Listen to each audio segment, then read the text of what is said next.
Hello, bonsoir, and welcome to the Get French Football News Show. I'm Nathan Staples, and joining me this evening are Rich, Allen, and Peter Rutzler.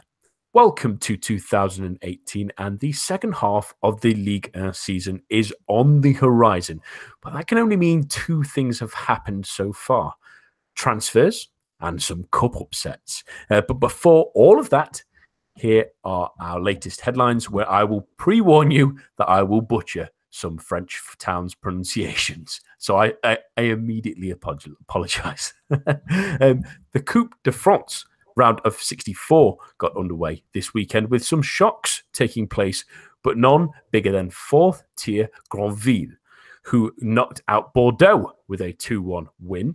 Les Girondins finished the game with 8 men after 3 late red cards saw Jocelyn Gourvenec's team unravel against the Giant Killers, who made the quarterfinals a few years ago, if you can remember.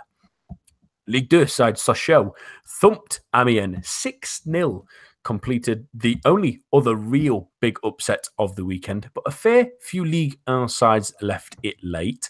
Montpellier required penalties to see off fifth-tier side Pontarlier. Troyes managed to just one goal in a victory against FC Still, the lowest ranked side that were still in the competition, as Metz eventually saw off a stubborn Dunkirk in a 4-2 win. Monaco were briefly troubled by Yeux, winning 5-2. Marseille snuck past second-tier side Valenciennes 1-0, while Lyon scored in added time to beat Nancy 3-2. In the next round, the Minnows mainly avoided big-name opposition, with National 3 side, Canet, getting the only real plum tie at home against Caen.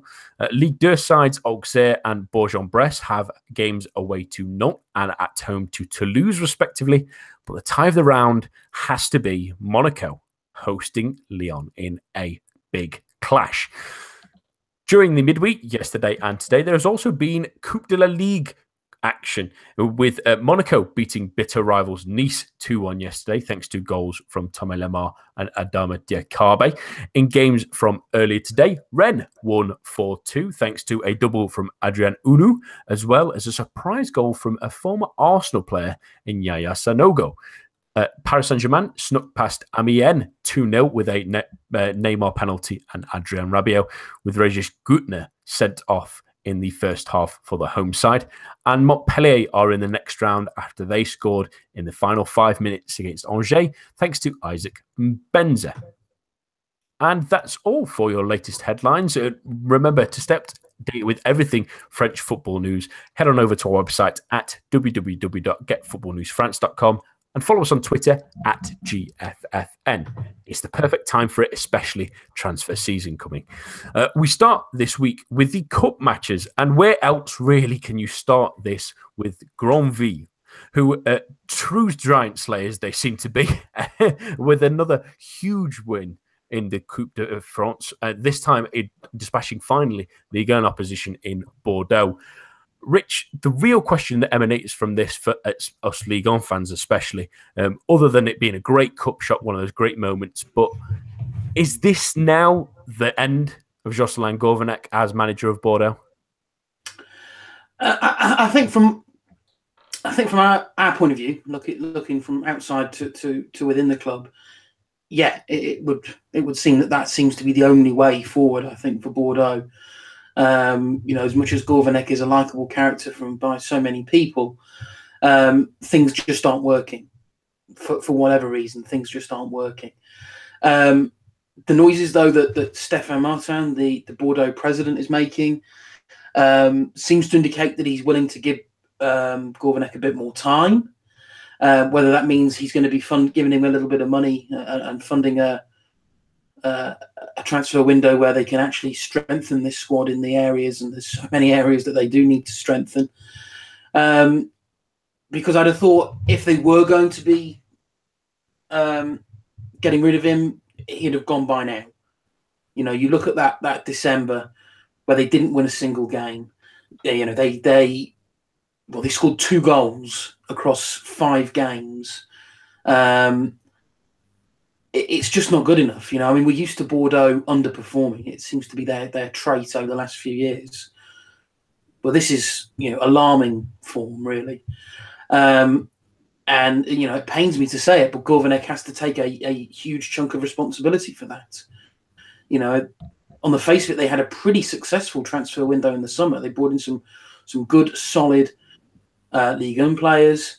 And those good, solid Ligue 1 players have let Gourvenec down slightly. But, the manager has to share the blame. And unfortunately, in those situations, the manager is the one that will sort of cop the sack. I think my main concern, though, was that, you've got a Bordeaux side who'd had such a horrible end to the year, that this was a game where they could come out, they could start 2018 positive, get a good, comfortable, solid win, professional performance against a team 3 divisions below them. And they just didn't turn up. They just all lost their heads. 3 sendings off, completely inexcusable.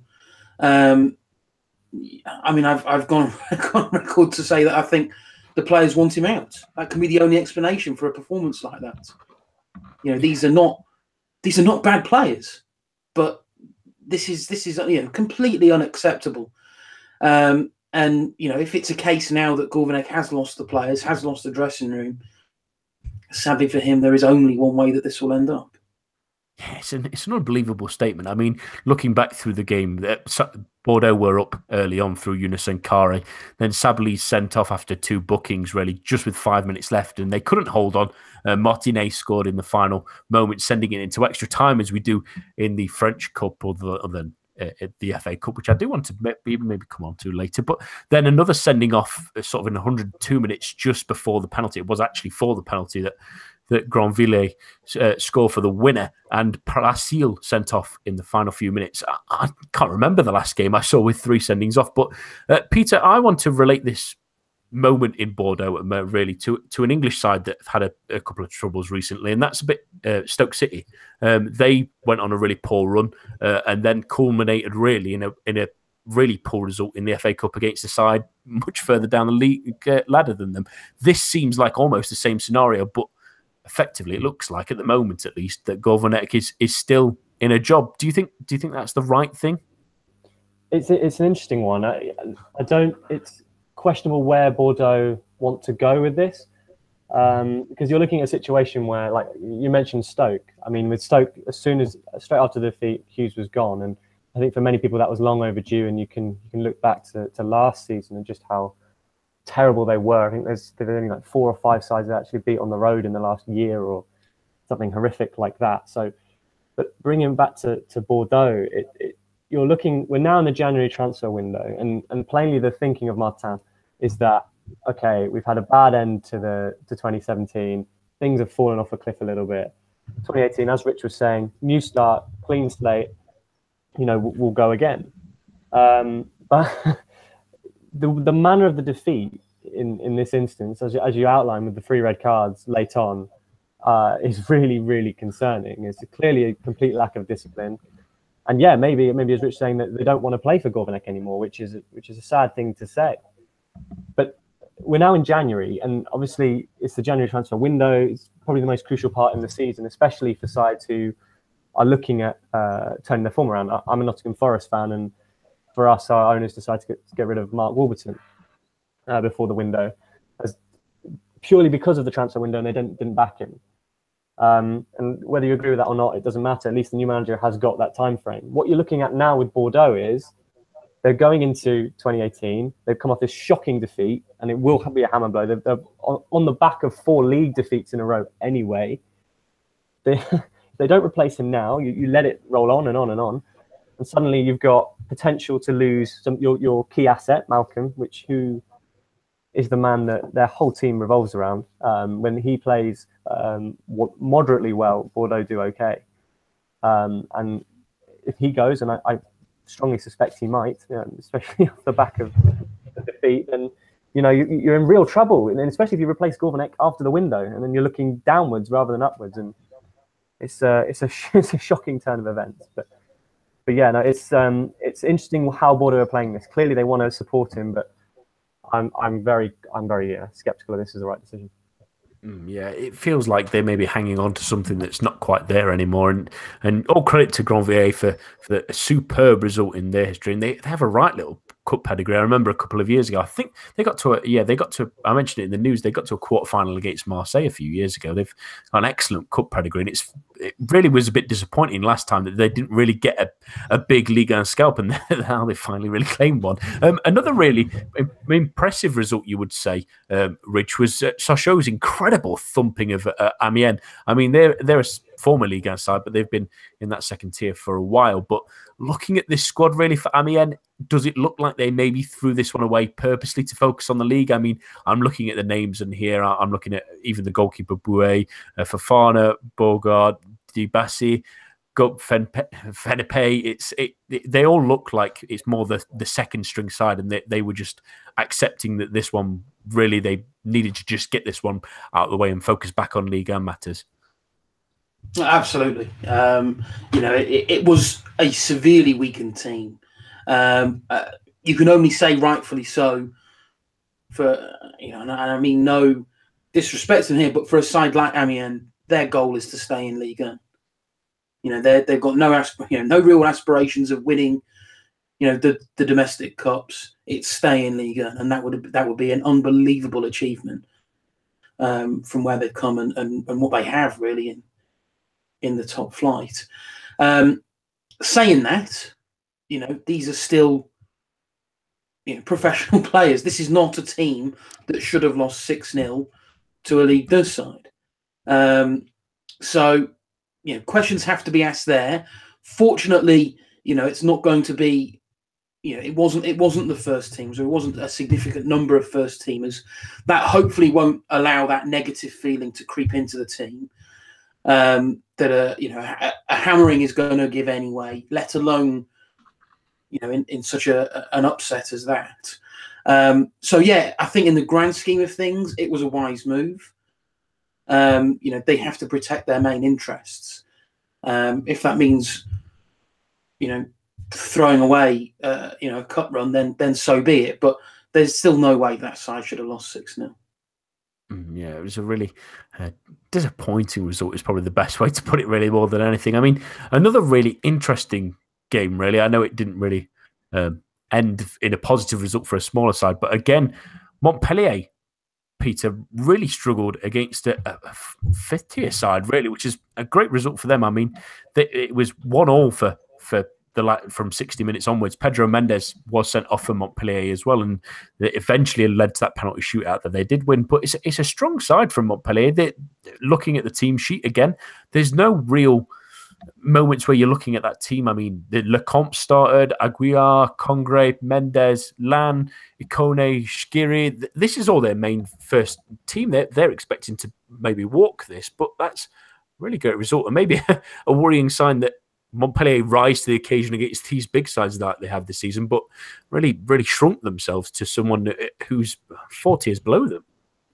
Well, as the cliche goes, it's the magic of the cup, isn't it?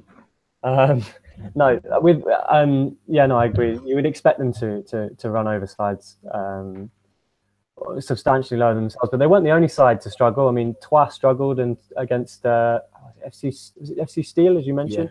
Yeah, so low down that I can't even find what division they're playing. They're just so you know, they're the 8th tier.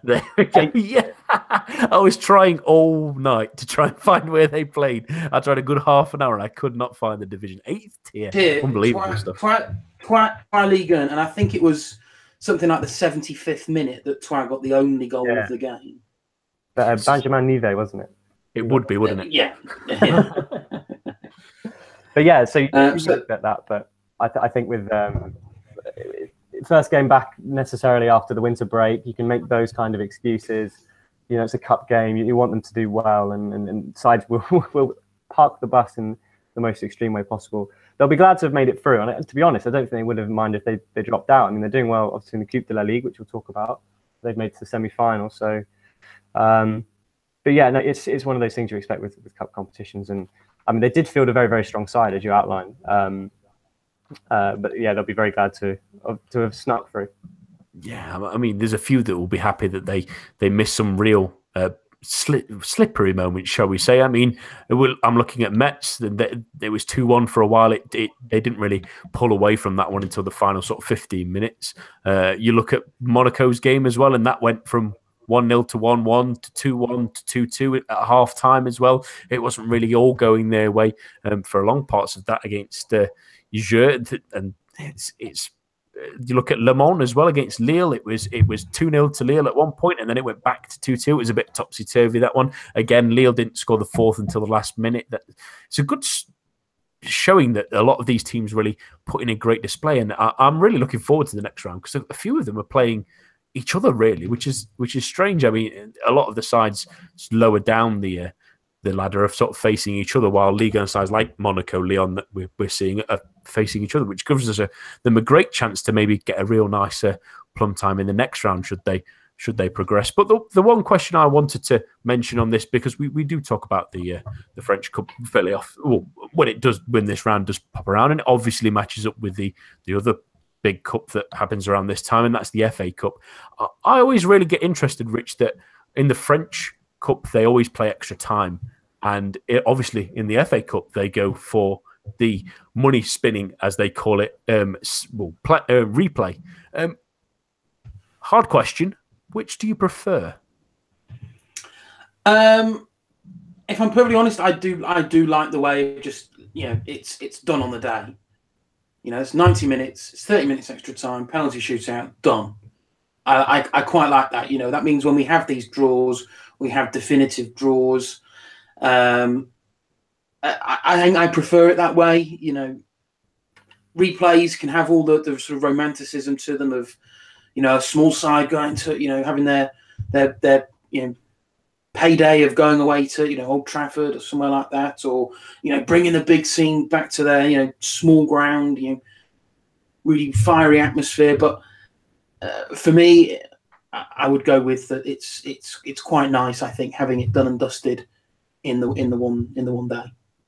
That's the thing, isn't it, Peter? I mean, a lot of people are trying to think of other ways to cut the English schedule, and that's possibly one of them. But it's that thing of, do you want it played on that one day where you've maybe already got that big team on a tough day, similar to like Nottingham Forest did against Arsenal this weekend, where they've got them on the ropes. If that had gone to a draw, playing in the men extra time might have given them an extra.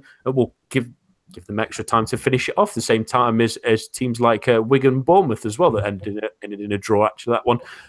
But then at the same time, some of these other teams you maybe look at, like Pontarlier, imagine if they had got a replay against Montpellier and got to play in their ground, which is, earns them a lot of money in the end run from sponsorships and possibly TV deals. Which do you side on? I mean, it's a good question because there's positives to both, isn't there? Yeah, there's definitely positives to both, and I completely agree about wanting to get it done. And it never looks nice when you've got a fixture list of, it's either or, and I get that. And as you were saying, you can get it to extra time and think, we can finish them off now. I'm the complete opposite, though. I do like the replay, just purely in the way that it helps the lower league clubs. That the opportunity to go to some of those major grounds and to get 50% of the gate receipts, it's such a massive boost, and I think it's important for in the English game, especially developing the lower leagues and helping clubs financially. I mean, the one example I think of is Cambridge United when they played Man United, and when they went to Old Trafford in the replay, what that did financially for the club was monumental. I mean, it secured their position financially. It's allowed them to invest in the training facilities, look at a new stadium. And I mean, it was only one game, but at that level, the amount of income they got was important. I think later on it becomes more relevant, but yeah, absolutely. And you want to get them out of the way. And thank God the days of a replayed final are gone. That sounds dreadful. But yeah, I think the lower rounds, definitely, it's definitely got a place for me, I feel. Yeah, absolutely. I get that, absolutely. And weirdly enough, supporting I suppose a bigger club, I quite like getting the smaller teams in the cup, not because I'm going, it's an easy round for them. I'm thinking, yes, you get that game that you've always dreamed of. You go for that. I really love the small bits of the cup. To the next cup that's been taking place the last couple of nights, at least. Anyway, in the Coupe de la Ligue, it's the quarter-final stage, and some really intriguing games. I mean, I'll start with the Rennes game for you, Rich, obviously because you would have been watching. It was probably the most entertaining game of the round, really. I mean, it was a little bit topsy-turvy. It looked like that Toulouse was maybe going to come back into it at one point, but then eventually Rennes saw them off in an excellent win that sees them into a semi-final of a cup. Yeah, especially after the events of Sunday night, where they were absolutely butchered by PSG in the Coupe de France, losing 6-1 at home. I mean, I would caveat that if you've got a side who can play a slightly weakened formation, and by weakened it means bringing in Angel Di Maria, then there's a case to be made that that's not really a weakened side. But I think it was important for Rennes to get this win. They've got a big game coming up at the weekend against Marseille. They want to make sure that they carry on. Okay, they lost the last two games of 2017, but they were against PSG and Monaco. Prior to that, they'd gone on a little decent spell of form, and were looking like they were starting to turn a corner now under Lamouchi. So it was important to get the year off to a good start. Okay, it got off to an absolutely disastrous start in the PSG game, but it was important then that this was a much more winnable game. I don't think even the most fans thought they were going to beat PSG on Sunday night. I do think though that looking at Toulouse and the torrid form that they've been in the league, this was a game that they had to win. Yeah, they made a little bit of hard work of it, but they still played some really good football. And yeah, they did leave it a little bit late. But it was nice to see Adrien Onu with two late goals. He's a player that's sort of been there or thereabouts. As is he actually any good? He's one of these youngsters that's come through the academy, been out on several fairly successful loan spells. Never quite cut it though with Rennes. There's a lot of fans who've got on his back.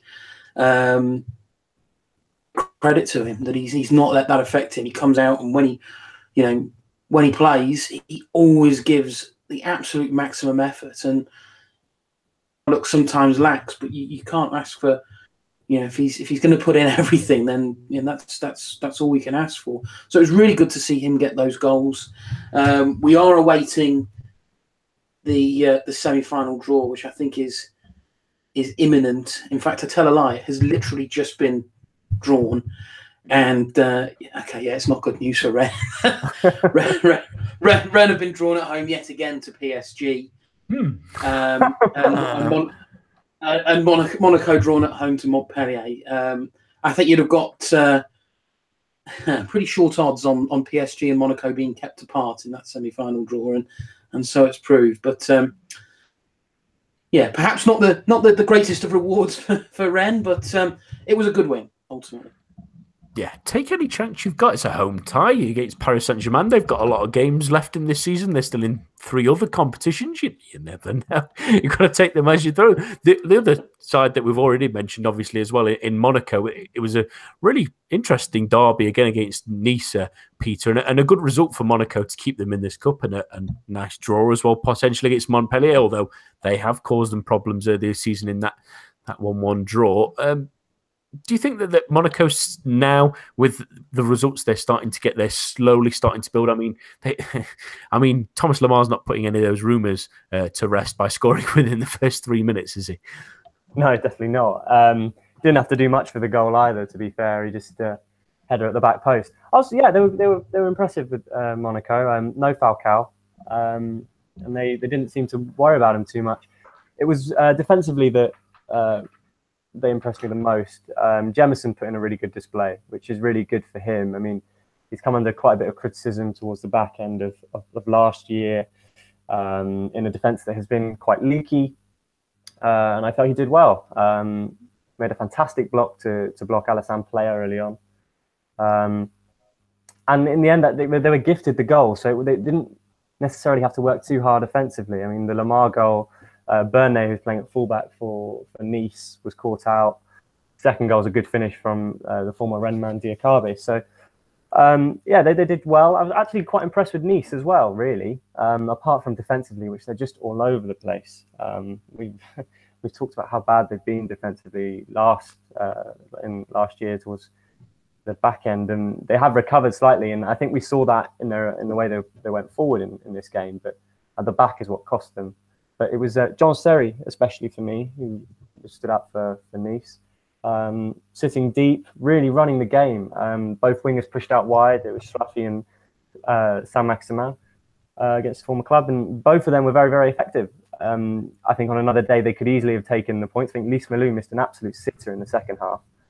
So, yeah, I think it's a comfortable win for Monaco, building back up that bit of steam, and I think they'll take the confidence from the defensive display as much as going forward. And going into the season, obviously, no European football now, so they'll want to do well in cup competitions and challenge PSG. And yeah, and I wouldn't bet against a PSG Monaco final, unfortunately. For Rich.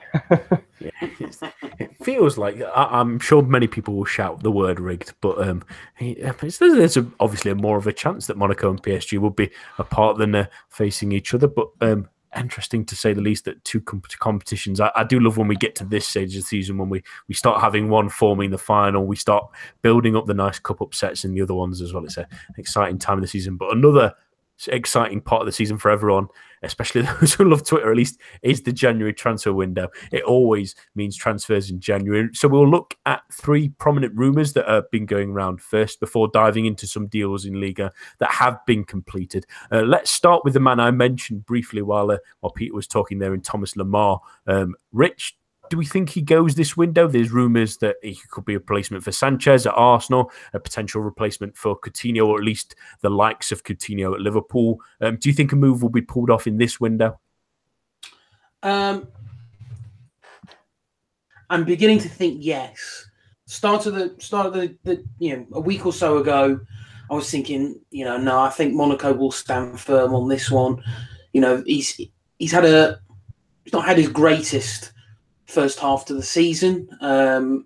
Injury has played a not too insignificant part for that.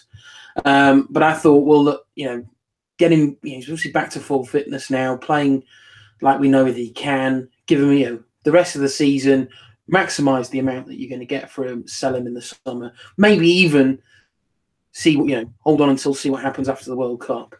And Monaco were making all the noises that they were going to be doing that as well. There was no these quotes coming out. There's no big sales that happen in January, and Lamar's sort of pretty black and white that Lamar was not going to go. And all of a sudden, we're now seeing a slight change in that rhetoric. We're starting to hear now that Jardim is being put into these phrases now that just all of a sudden give you a reason just to have a little bit of doubt as to, well, they mean that, but actually do they mean something? Maybe we're just all reading too much into it. But I'm starting to think that, this Lamar from leaving Monaco will happen this window. We now know Liverpool have an absolute stack of cash waiting to be invested in a player. They're a creative player down. We know Arsenal look pretty set to be losing Sanchez this transfer window. They're going to be in the need for a creative player. There's rumours of Chelsea having interest as well. I'm beginning to think it will happen. I think Monaco have been pretty clear what they expect as a minimum bid, be it that 90 million mark. We now know that clubs are going to be paying that. It was not that long ago at all that 90 million just seemed a crazy number, but all of a sudden, anybody seems to be able to spend that. So I think it will happen. I really don't know where to, though. I really don't. That's a question that's up in the air because you can make cases for and against all 3 of those clubs that I just mentioned.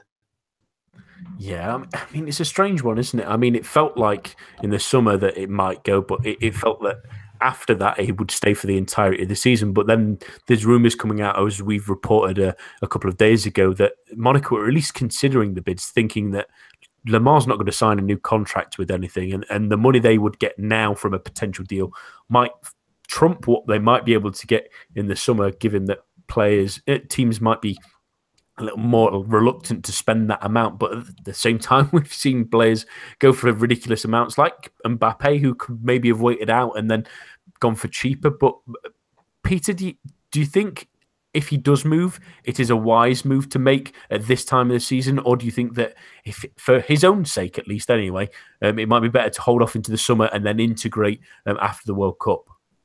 Yeah, I think the World Cup's a really key consideration, and I'm glad you mentioned it, because I think the problem, if he does move now, is he's got to integrate very quickly to the Premier League, and then we're assuming he goes to the Premier League. It looks like he might.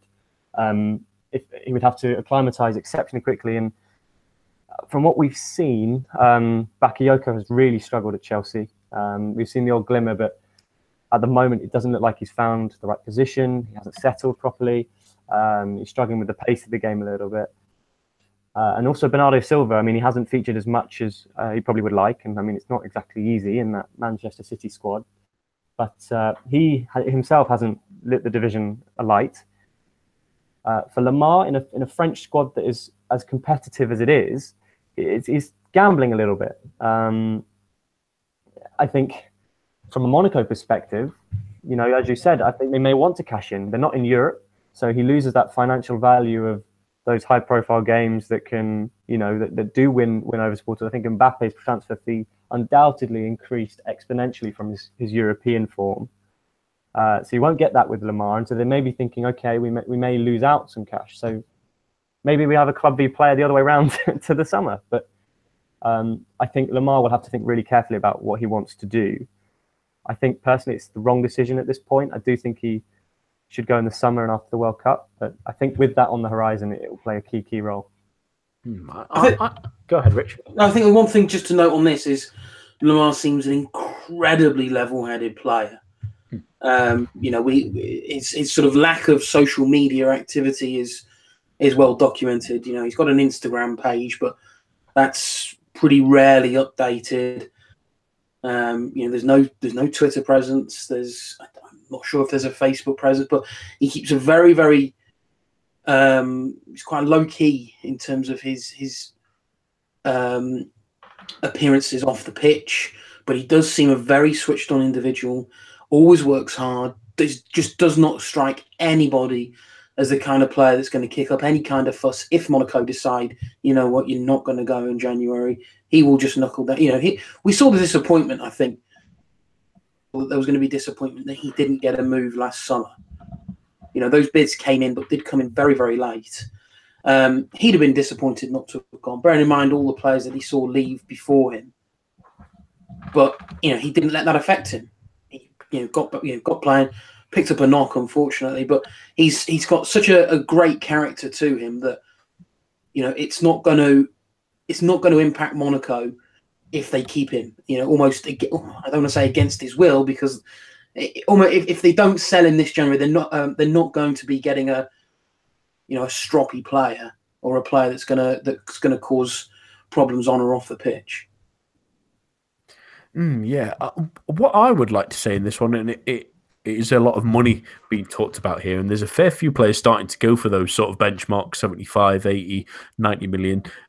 Out of all of them, and it might sound strange, but I would worry a little bit if Thomas Lamar's going for that amount. I'm not trying to diminish his talents or what he's achieved so far, but out of those sort of players that have gone for that benchmark so far, I'm thinking Coutinho, obviously, Dembele, Mbappe, they have gone for quite a bit more, but I'm thinking of also Pogba and to a lesser extent possibly Lukaku, although he's not really impressed to that fee quite as much as some would have hoped him to, at least. Anyway, just as a word of caution, I don't worry that the fee would weigh heavily on him. My point would possibly be that I think that fee might give the press and the fans too much of an expectation of an immediate impact they would see from him, given the fact that, for example, they bought Mohamed Salah in the summer for 40 million euros and he's scored an ungodly amount of goals for them. I do fear that for that amount, people might expect too much too soon from him if he does come to the Premier League in this January transfer window. What I do say is, while you have to pay what you have to pay nowadays, I don't think price matters anymore, really, in a sense that clubs pay what other clubs ask them to pay. But I hope that people give him the time to settle a little bit, especially if he's coming in the middle of a season, especially if he's thinking that he's got to work hard towards a World Cup year and he might make some mistakes. He might not quite stand out as much as he has in Ligue 1 in the past. I hope that he is given us a little bit of time. Another couple player rumoured for Premier League outings and has been for a while now is Malcolm. And Peter, he's a terrific player. He's maybe had a slightly lesser impressive sort of last couple of months given Bordeaux's general downturn. But do you think that a move to the likes of somewhere like Tottenham are linked, Arsenal as well again, and Manchester United as well? Do you think a move to one of those clubs will be the right kind of move for him? Because I was thinking about this the other day, thinking of players Tottenham's have signed in the past, in Clinton and G and Kulu as well, who's obviously gone on loan to Burnley this week as well. Sometimes they maybe buy these players from Ligue 1 a little bit too early and then they don't get to play. Is that maybe still a worry with a player like Malcolm, given that the teams he's linked to, he would maybe be not quite straight away into the starting 11? Yeah, I don't think he would get straight into the starting 11. I think it's a real shame that Bordeaux crashed out of European football so early when they went out to Videoton, because it would have been nice to see how he would perform against different types of teams and potentially stronger sides than the outfits we've seen him play in Ligue 1. I mean, the thing with Malcolm is quite clearly he's got immense talent, but over the last couple of months he has drifted in and out of form. He then pops up with a 40-yarder that no one's expecting, like he did against Dijon. So I think is a move to a big club like your United or your Spurs or your Arsenal, is that the right move at this point? I don't know. I don't think so. I'm quite sceptical of anyone moving in January, really. So, but I think if he does join a club like that, he will have to consider. Again, we're talking about the same arguments about adaptability and whether he's going to get the time to do that. He won't be a regular player. No, I can't see that happening, unless, of course, say he goes to Arsenal and they've shipped out both Ozil and Sanchez. And I mean, Arsenal need anyone they can get, really. But he's clearly got the immense talent. It's difficult to assess because we haven't seen it necessarily against the bigger sides. I think if he were, the thing is, you'd want to say, well, you should give it more time with Bordeaux, but Bordeaux look like they're falling off a cliff at this point. So maybe it would be good just to jump ship. I just don't think that jump should be so high. But then again, he quite clearly has a talent and can prove us all wrong. But like the examples you gave, I think Thauvin is another one of moving too soon, which is what he said himself. And quite clearly, he's got incredible talent. It's just making that move at the wrong time can set you back a couple of years, and Malcolm will have to consider that. But he's clearly got the ability. So, if he does make the move, I wouldn't back against him failing entirely, but I wouldn't want him to move at this point. Yeah. It feels almost a little bit, Rich, like he's stuck between a rock and a hard place. I mean, he's at a club that's going backwards and is really fighting against their manager and looks like it's going nowhere this season. But the clubs that he's looking to be sold to are probably looking at him, at least in the short term, as a squad player, and maybe that might stunt some of the growth he's had this season. What do you think's best for him at the moment? I mean, it's a really tricky decision, but should the Brazilian stay or should he go? You're right, it is tricky. I think in an ideal world, what I'd like to have seen is, we know he's got the talent. I think what we can all agree is that he's, first of all, not playing in a good team at the minute. And second of all, I don't quite think he's hit that level of consistency, which, as Peter said, would mean that he would become a starter at those huge, big super clubs that he's being linked to. I would much prefer to have seen him move to an intermediate club, and perhaps the fans won't like me saying this, but a club like Lyon, for example. I would much rather have seen him move to a team like that, where he's going to be playing in a good team. He's going to have European football, continue to have the big exposure, but it will allow him to develop. It will allow him to, sort of get him back on track, I think, to what that potential can be. Sadly, that's a move that's now not going to happen. You've got these teams like Manchester United and Arsenal coming in. Bordeaux know, right, okay, well, we can ask for, we'll set the starting price at 40 million. Well, that immediately rules Lyon out.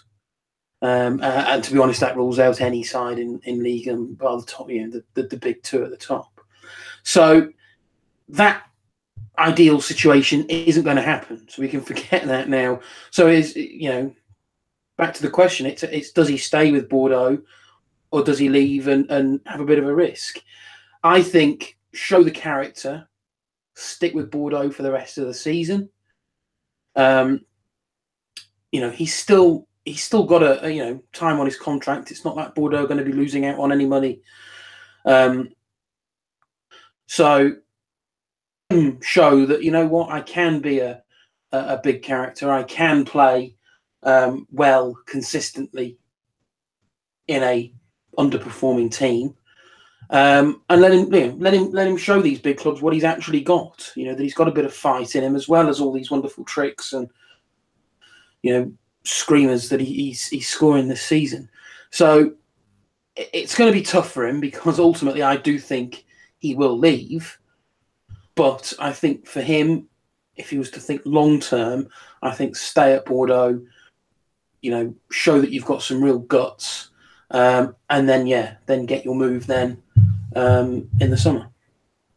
Yeah, I mean, I was just thinking as we were talking then, I mean, there's another club that I would have liked to have seen him go to, and they were mentioned in the summer, and that's Borussia Dortmund. He might be a really interesting addition to their young squad there, and possibly would walk straight into that team. Not necessarily, obviously, but he would be part of that squad. And another one I just thought of as well, and follow me a little bit on this one, but it does require one move at least happening, and that's if Thomas Lemar was to leave Monaco, what greater replacement than someone like Malcolm, who can then maybe grow, stay in Ligue 1 in a great side that's going to get Champions League football on a regular basis, or so you would think.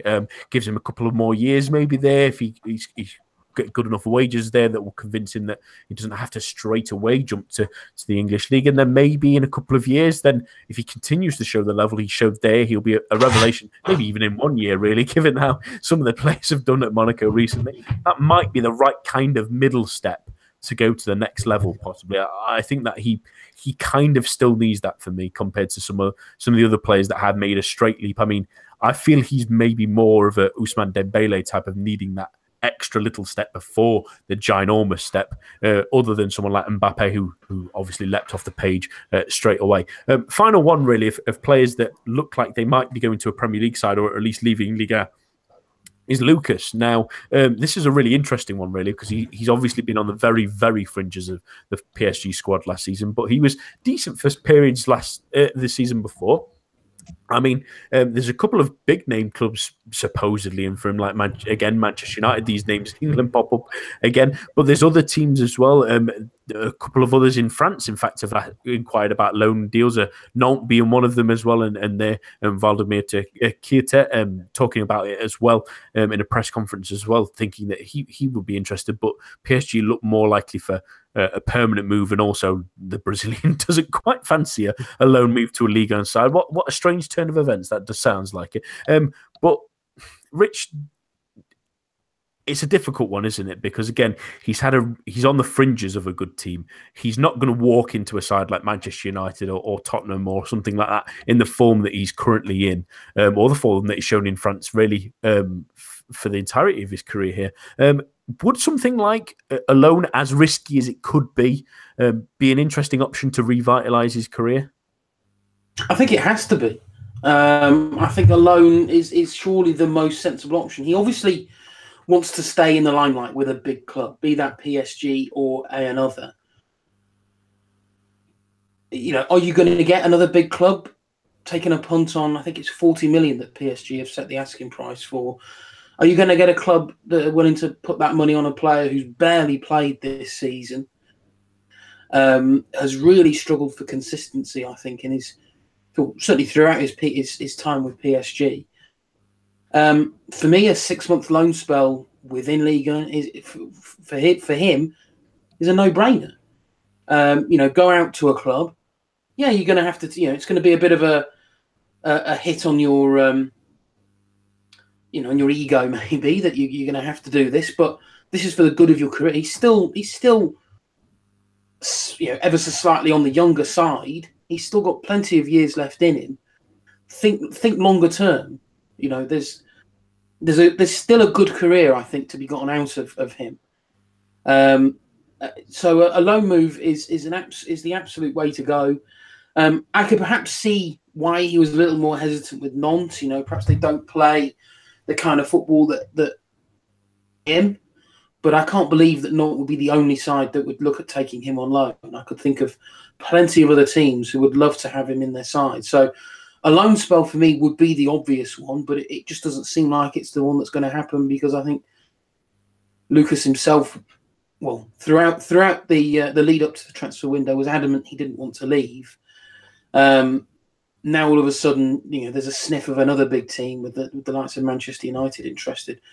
Now he's changing his tune a little bit, and we'll look at that. But I just don't know what team would look at taking a 40 million punt on him, considering his lack of playing time.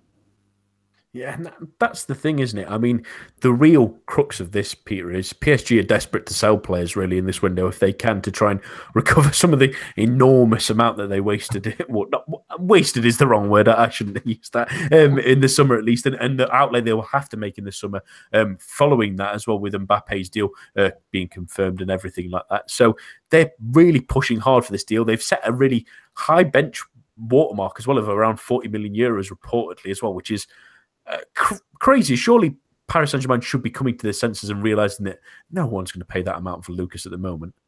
Yeah, and everyone knows that they need to sell. I think, as you said, the bottom line is they do need to bring in players because, for one, obviously the financial fair play thing is relatively murky, but there's talk of them backdating their Nike deal, which has raised more revenue and whatever, but the reality of the base figures, from what everyone can assume, is that they have to sell. And that's why they've set his price so high. And it's why the loan deal is not going to happen. But as Rich pointed out, who's going to take a punt on him? He's featured intermittently. Clearly, he's a talented player. But to spend 40 million euros on him, after such an extended period of not playing, it's. I know the transfer market has perhaps changed slightly since last summer, but you mentioned him before, Nathan. Is Salah? He's a bit of a benchmark, I think, now of, well, look, this is the kind of player you can get for that kind of money. He might be having a bit of a freak season, but he's still a quality player. Is going to get, I don't know how many goals come the end of the season, how many assists come the end of the season. A benchmark has been set for which now nearly all other big value signings into the Premier League are going to be measured. And it's going to be the downfall, I think, of many players. And I think you're right to touch on that it could be something that, Lamar becomes the unfortunate victim of. But, you put on paper 40 million for Lucas Moura or 40 million for Salah. There's only one winner there. So 40 million, it's almost like PSG are trying to force him into the loan. Of, well, we're going to set you at a ridiculous price that no club's going to buy. So if you want to play, we'll send you out on loan. It's interesting you say that. It's like we're in the middle of a sort of a transfer bubble, which is what a lot of people suspected might happen. And PSG are desperate to make sure that they sort of recoup enough money from this bubble, which they've mainly created themselves. And then you do get suddenly, I can get a Salah for this price, or I can get 30 million, and suddenly the value for money perspective changes, and then suddenly you're left with, hold on, financial fair play, or someone like Lamar, as you said, is suddenly caught in the headlights almost. He's the man exposed. So there is that sort of element to it. But I definitely think with Lucas, he's one of the players that they've clearly earmarked to go, and they want money for him. And Pastore probably is another one, judging from recent events. So. But yeah, I, as you were saying, Rich, it's got to be a loan, hasn't it? Really. I mean, I think that's the perfect solution, really. I mean, you are definitely not going to get 40 million euros for Lucas at this moment in time. That is impossible. I think if he has a loan move, maybe not to a Nantes, but I'm thinking maybe a Marseille, or maybe a Bundesliga team or a La Liga team might take him off their hands, or potentially a Premier League team, although he might have to sort of settle for maybe an Everton or something like that. if he has a great 6 months, all of a sudden his price skyrockets again, or at least the interest does, especially if he is in somewhere like the Premier League. Say he has a good 6 months for Everton, scores 5 goals, creates 5 assists. Everyone in the Premier League wants to buy him now. That's the league with all the money. Why not try something like that and see if that increases his value? You're just not going to get the price that they're hoping for at the moment, at least anyway.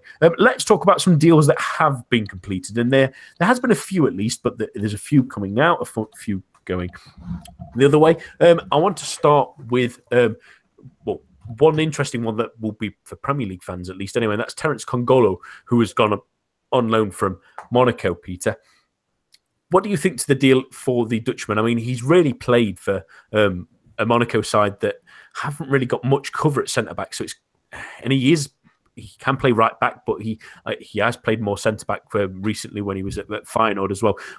With them having such little cover and so willing to let him go out on loan to Huddersfield, is that maybe a concern to the Terriers fans? I guess it could be a concern to the Terriers fans, but I think they're getting a good player. He's been played a lot of fullback as well at Monaco, and as you said, for me he's always been a centre half. I think the Premier League's good grounding for him. I think in terms of a player's perspective, the move will be a good one. It's a good way of, the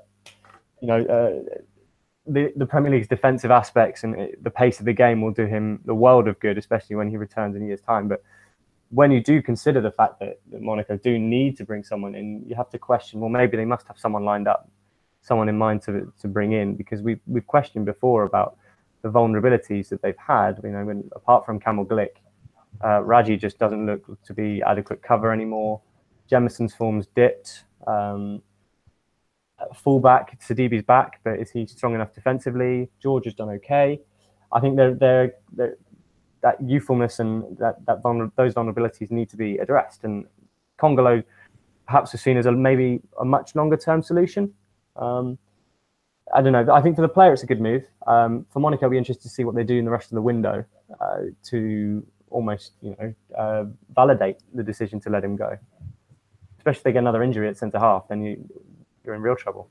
Yeah, it's a really worrisome one, really. I mean, they have to have something lined up, surely. It seems a little bit crazy. The one I wanted to mention for you, Rich, is an interesting one for Ligue 1 fans at least anyway, but he's being linked with some big teams, and that's Zidane Matash, who was on loan at Marseille last season for a brief period of time, came back to Toulouse. We maybe expected him to integrate back in. That's not really happened. He has been released as his contract ended in January. He's been linked with clubs like Napoli as well in Italy, which would be a great move for him. But he's always seemed like the player with great talent, but he's never really quite found his niche. And also, he seems to maybe have a bit of a tempestuous side, shall we say, that he seems to maybe not get on with some of the managers he's had. Is that maybe what's held him back from really being a star in Ligue 1 that he could have been?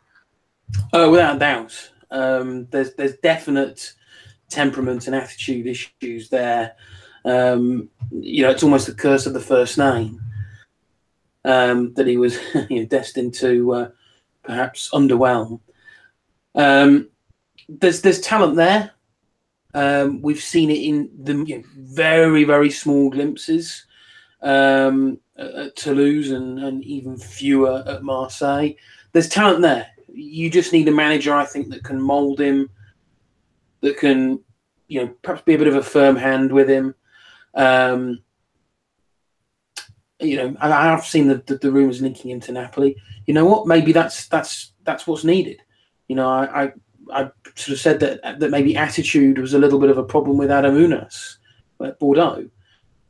He got the move to Napoli and seems to be getting things under control a little bit. So maybe that kind of move, it appeals to the ego of him that it's a big team, whilst also it's moving to a big team that are going to keep him in check and get him refocused on actually, let's get the most out of this potential that you've got. So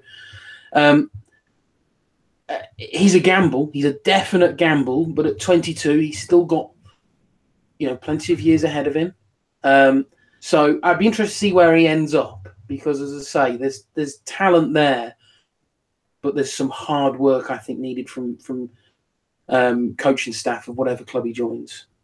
Yeah, absolutely. I mean, and Napoli took on Adam Umas as well, who's not really played too much, but another that maybe had a little bit of a. I think it's always difficult to say attitude problem when it's only really things that you've maybe heard secondhand out of a club. I think that's a little bit unfair to players, but those little bits and bobs, maybe that's the right club for him. But is he really a starter in a club that's that good, or even maybe even a first option off the bench? Not really, if you think about it, which is maybe the worry about his career, really. Let's talk about, well, I'll finish our really outgoing ones. That Wesley Sneijder's left Liga. All tears were shedders and everything like that because he's headed to Dubai, and fair enough for him. It'd be a good wage and a nice living there. But he's barely featured for Nice. He's not really played well. He's maybe had one good game. But yeah, enjoy your quote unquote retirement, Wesley Sneijder. I hope you enjoy it in nice sunny Dubai. I don't think anyone's begrudging you that. Some interesting deals, at least, that have gone through for Ligue 1 clubs. I wanted to start with this one with you, Rich, if I could, and that's Julian Palmieri going to Metz. They've brought in a couple of players already, but they needed some extra reinforcements, and Palmieri was excellent. Bastia had a bit of a strange time, shall we say, at Lille is maybe the best way to put it, but a solid signing. A very solid signing. He's going to slot into an extremely experienced defence now that Metz will have. The Bisevac, they've got Fallou Diane, who's now got a couple of Ligue 1 experience behind him. It's a very, very solid defence. It's certainly a long way from being the quickest defence, but it's going to be very, very solid. You know what you're going to get from Palmieri. You're going to get 100% effort. You're going to get the odd rash challenge. You may get the odd spectacular goal, but you're going to get a player who's going to give it his all. And that's the kind of player I think that Metz need. I think there's two kind of players that Metz need. Certainly that kind of player is one. They're still going to, I think, in need of a bit of a creative spark. But no, as you say, very, very solid signing. Yeah, and another one that's, I think, an interesting one, at least. Anyway, he did some excellent moments in the Championship, Peter, and that's Mbakoto, who's back in Liga, well, in French football at least, as he's moved to Guingamp, who needed maybe a little bit of an extra firepower up front. They've maybe gone off the boil recently, at least. Anyway, they sort of got back on it just before the winter break. But he maybe adds that extra attacking depth that they've maybe missed. I mean, they've got Briand, they've got Coco, who's maybe not been as good as we maybe hoped he had been a few seasons ago. And it just gives them an extra edge, doesn't it? Yeah, and it improves competition a little bit. I think a number of the youngsters they've got in there, your Cocos of this world, have underperformed a little bit. They've been a bit lukewarm. So I think he'll provide some good competition. It showed glimpses at QPR, but it didn't really take off for him. So it'll be interesting to see how he does. Obviously, he left Metz a couple of years ago. But yeah, he's joining a team that they've got a good manager in Comboire, so he will certainly look to get the best out of him. With experience up front with Briand, will certainly help him out as well. Guingamp, they quietly moved up to 8th, so they slowly sort of get into a little bit of form, but I was, when I saw that, I was wondering if that could mean something for Saliba, or unless he's now settled, unless he's planning another deadline day drama. But no, I think it's a good move for him, and it's a right club to sort of get yourself back on the right track and find some consistency. Absolutely. And another final interesting signing that's gone through so far, and that's Maite from Monaco going on loan to Bordeaux. And he's not really had a chance at Monaco, really, at the moment, at least, anyway. But it's the kind of player Bordeaux need. I mean, we've mentioned a few times that they don't really have a great midfield. They need to add things to there and change some ideas, and maybe taking someone like Maite on loan as a defensive midfielder, or a more defensive-minded midfielder, at least, might give them something extra in that position that they've been missing. When you think of Varda and Sankare being more box-to-box players, maybe having someone better at sitting and shielding that weak defence might just be able to help them a little bit. And one that's catched my eye that I've not, at least it's be an interesting one, at least, is Stavitsky, who's gone to Caen, right winger, 18 years old, Finnish youngster from Finnish football as well. I mentioned a few weeks ago that Caen maybe needs some wide players, and looking at some of the things that I've seen on some scouting stuff, he looks like an interesting signing for them. A nice, quick player. I don't know exactly how we will fit into that side and whether he will be a starter necessarily, but it's great to see young players come into the league, and great to see that Caen are trying to fix some areas that they may be weakest at the moment. We'll finish this week with a very quick Ligue 1 snapshots, and it's our transfer special. So what I've asked of both Rich and Peter this week is to think of a transfer you'd like to see in or out of Ligue 1, and I'll ask them to be as creative as they can. So I'll start with you, Rich. What's your Ligue 1 snapshot transfer special? Oh, I'm a bit of a pain. I've got 3. Yeah, go ahead. I've got two. I've got Jérôme Roussillon to Monaco. He's been heavily linked now for a while. He's been confirmed that he doesn't want to basically continue playing with Montpellier. We know what a quality left back he is. I think Monaco are in need of cover there. I think it's a move that's going to work out for everybody if that comes off. So I'd like to see that one happen. In desperate need of goals. We're 19 games down and they've scored 12. So I'd like them to look at calling upon the ever reliable to get you out of trouble, Sheikh Diabate, to come and spearhead that attack. And then the final one is a double header, because I think it looks like they're going to potentially be moving to possibly the same team, and that's the Ligue 1 returns of Paul-Georges Ntep and Yann M'Vila. Paul-Georges Ntep not had a good time with Wolfsburg. Yann M'Vila has had an even more torrid time in Russia with Rubin Kazan, without pay for God knows how long now. So both of those, I think, are angling for moves. Saint-Etienne seem heavily linked with both. Nice as well have linked with Ntep. So I'd love to see them back, as much as it pains me that they wouldn't be for Rennes. Peter, how about yourself? I've got a couple. I've got a couple that to do with Rennes, actually. Richmond Boyakia, I mean, he's been linked with Chelsea, but also with Rennes. So I only noticed that the other day, but it'd be great to see him make a move. Another young player with a lot of potential. He's playing in Serbia at the moment for Belgrade. So that'd be a great move, I think, to join Rennes in the centre of the park. Another one would be Batshuayi. As he's been linked with a number of clubs to leave Chelsea, and he just hasn't worked, and he's not going to get the games under Conte. He's just not interested. I think it'd be great to get him back in Ligue 1, full stop. I think potentially Rennes would be a good option up front. And the other one that I was going to mention was Issa Diop. It'd be nice to see him leave Toulouse's sinking ship for pastures new, and maybe potentially Monaco could be an option as a young backup defender. So those are my trio. My selections are one's a little bit left field, and one's probably everyone expects this one, at least from myself, at least. Anyway, first one, I would like to see Alban Lafont move to Monaco. I think he's ready now, even though he's only still 18, which is absolutely insane to think. I think he turns 19 in February, which is insanity. He's played 80 Ligue 1 games. It's frightening. He is a young man. I think he'll be an excellent player for Monaco. I think they're probably ready for a player to come in behind Subasic. I know they've also got Diego Benalio as well as their current sort of backup goalkeeper, but they're both in their mid-30s. Subasic has made some terrible mistakes this season, especially I remember against in that Troyes game where they maybe got a little bit lucky to run away with a 3-2 victory in the end. But I really like Lafont. I think that's the ideal club for him to go to take on that next step, given that he's maybe not ready for a really big leap yet. Maybe play 3 or 4, maybe even 5 years at Monaco, because I mean, he's that young. It's crazy to think that he could play 5 years at Monaco and he would still only be 23, 24, which is insanity for a goalkeeper. He's going to be around for a long time, and that would be a great club to do it at. And the other one, I'm going back to your club, Rich, for Rennes. I think they should sign what should be hashtag my boy, I think, at the moment, really, in Nicolas de Préville. They need a goal scorer. Who else best than someone? It's a sinking ship at Bordeaux. He's really not fit in there, where they've not adjusted around him.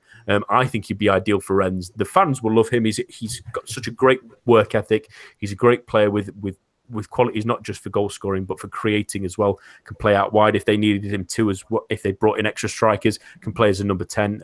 Perfect sort of player for that kind of club, I always think. That's all that we have time for this week. My thanks to Rich, Peter, and all of you listening at home. There's no preview show this week, obviously, because of this midweek show, but we will be back next week, and so will be the main show on its usual Monday slot at the same time and same place next week. A bientôt and goodbye.